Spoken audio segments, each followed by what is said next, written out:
అందరికీ నమస్కారం. మరి నిన్న కేటీఆర్ ఏదైతే మహిళలను ఉద్దేశించి వ్యాఖ్యానం చేశారో దాని మీద ఖండించడానికి నేను ఈ వీడియో విడుదల చేయడం జరుగుతూ ఉంది.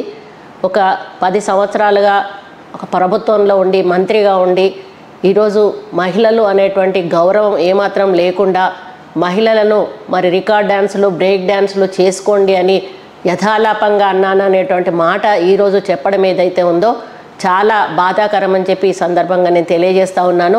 ఎందుకంటే ఆయనను కన్నది ఒక మహిళ, ఆయన తోడబుట్టింది ఒక మహిళ, ఆయన చేసుకున్న భార్య ఒక మహిళ, ఆయన కన్న కూతురు కూడా ఒక మహిళ.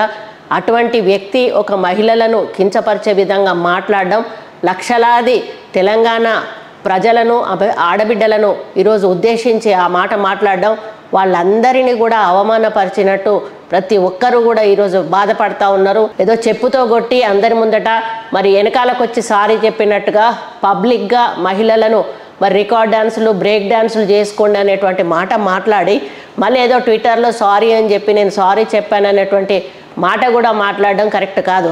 అయ్యా, ట్విట్టర్ ఫాలో అయ్యేది ఎవరు? చదువుకున్న వాళ్ళు, ఎడ్యుకేటెడ్స్, ఇంటెలెక్చువల్స్, వాళ్ళు ఫాలో అవుతారు. నువ్వన్నది ఎవరు? గ్రామీణ ప్రాంత ప్రజలు, గ్రామీణ ప్రాంతం నుంచి వచ్చేటువంటి మహిళలు ఎవరైతే ఉన్నారో వాళ్ళు బస్సుల్లో ప్రయాణం చేస్తూ ఉంటే వాళ్ళను ఉద్దేశించి మాట్లాడిన మాటలు నువ్వు అవెవరు కూడా ట్విట్టర్లో చూడరు. నువ్వు బహిరంగంగా క్షమాపణ చెప్పి ముక్కు నేలకు రాయాల్సిన అవసరం ఎంతైనా ఉందని ఈ సందర్భంగా హెచ్చరిస్తూ ఉన్నాను కేటీఆర్ని.